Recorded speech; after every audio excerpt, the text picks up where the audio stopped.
Hey, also been pass out nam ho nyina o kronfo. Also been pa boba pon.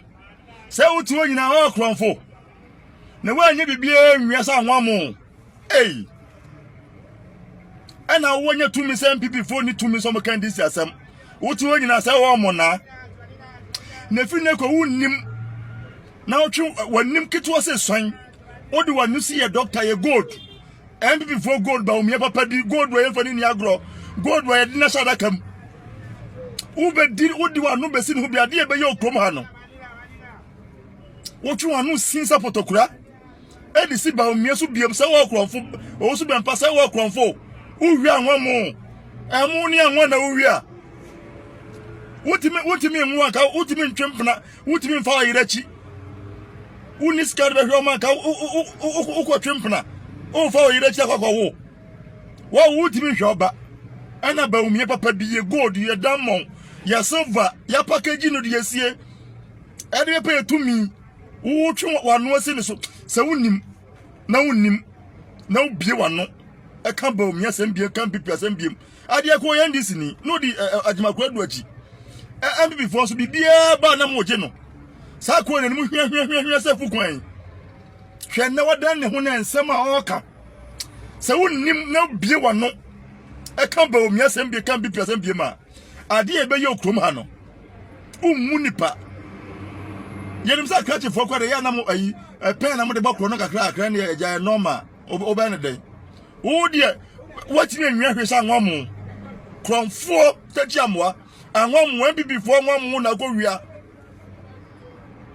tokwe campaign say wo nam nyina say wo kronfo aboba pro say wo kronfo last warning wo de opa bi wan na ka ba omi asem biem na be wo de besi okrom ha oni pa wo de chitimi ka tro ba so nufu so dwan eno wa ne je ho wo de wonnim na wonnim try and see abusia for ya che kronfo awi balawu Canada Japan the campaign spokesperson or ya for ya channel.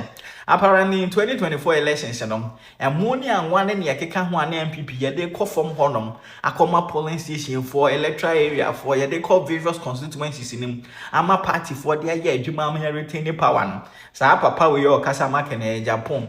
If you are money and one in Yakeka Hono, and it could be a provision store, and the money baby mama. Yes, provision store, the money baby mama.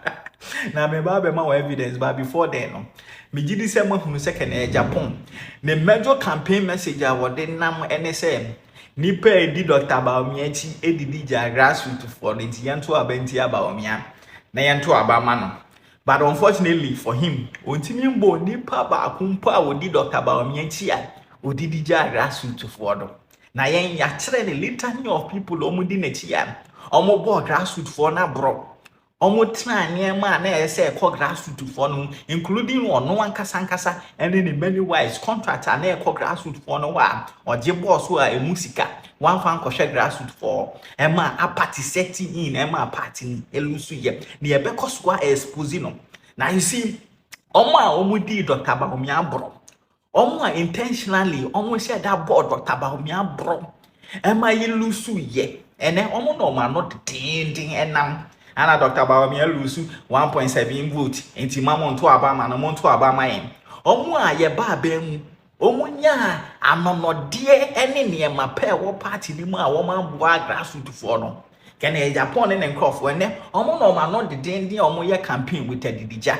Now you see this time round no propaganda no intro will go unresponded to. You better reply everything and expose him na munya abote na mon chef ya Schwarzenegger they just say why is FBI na NIB secret service and I say we are all combined or no and I'm a Schwarzenegger so the hunu say owusu bempa ene ne kwase ya wo di MPP for atem edi Canada Japan enti say yento abantia Dr. Baomia anye Canada Japan ye flag bearer sa ye party na money angwa ye de kwa akobwa ye form of amoma to abama MPP owia ye e de kobi provision store e de man baby mama me mama kasa anwa hwe via so as nigga as expose Canada Japan the campaign spokesperson Ernesto Wusu Bempa aboa papum okoromfo no ye de money anwa ma Wusu Bempa se won kochema constituency for no or the command Joyce Boache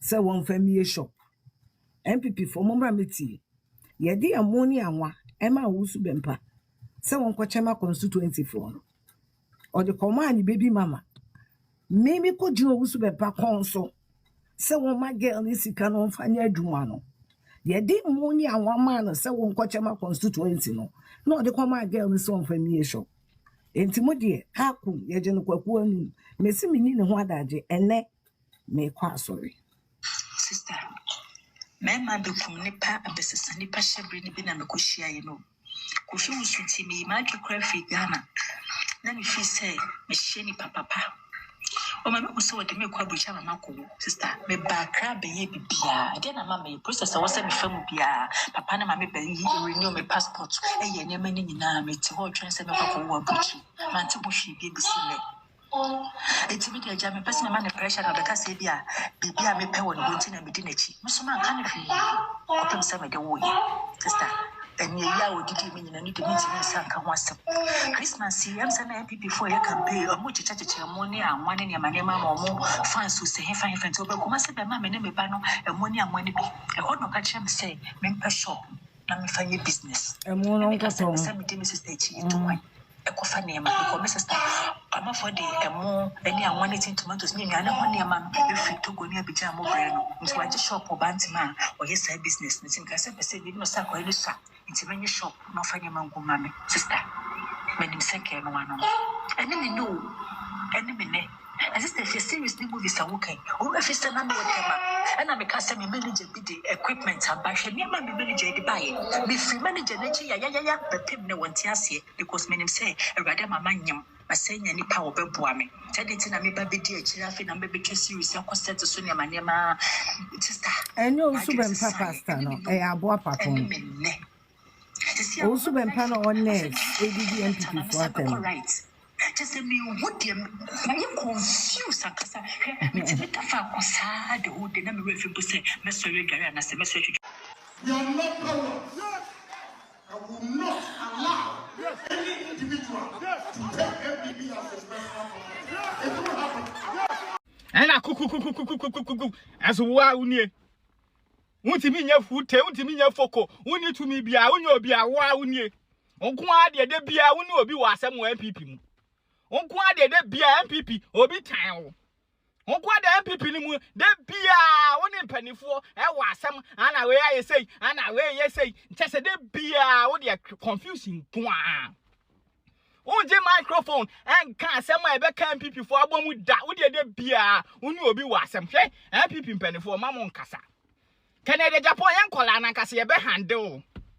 Ye be handle so so unsua nyansa na won kan nsem ade nka bom beba party ni mu yan kola na ye be handle fi se ye njai wo ma won fa ye abra bongo atopre. Wo party ni mu no ne obenya bia wanya awie. APP amwa ye billionaire. Emu ano no de no wadi awie. Enti yenya aduru ya so yenya ye ba no yan ma won fa ye future ya abra bongo atopre. Enti ye be handle. Se won bu hu na unsua nyansa na wonye campaign ti se na Dr. Baumia oje microphone na o focus on any ideas any idea beboa party nu na won ka obi asem on ka any of the aspirants asem won bo obi din on attack obi and create confusion in the party se munsua nyansa no na se wo de bia the tension beba MPP mu so o person collapse MPP na yan kola na eduru yeso no ye be handle and we will deal with you as is supposed to be done. As it's supposed to be done, that is what we will deal with. Mr. MPP in Penny Mun come and tum. Yeah, be handle Canada Agyapong because it has to stop. So Jimmy 7, it has to stop. Wo party am a billionaire. And then uni ho oma be 30 no obi anya kra obenya efie makoma 6. When ya ho awie wa MPP mu. Yeah, aduru ya so no, ya ma fa ya bra bon to chacha. Enti wo dia wo say all free US aba no ba be gidigidi we will handle you. We will handle you. You be me too boot for boot. You were opposition no. It is Asem who now would year 2023, 2024 no. We will not look on for you to fool again. I swear to God. Some of us we will handle you. Say this is the last thing we will do in politics. You be to protect the MPP for intrima. Wasasema ka untimi ye hute. ulusu a aya no ase aba be dis an kwasasem na udi in 2023 and 2024 no we will handle you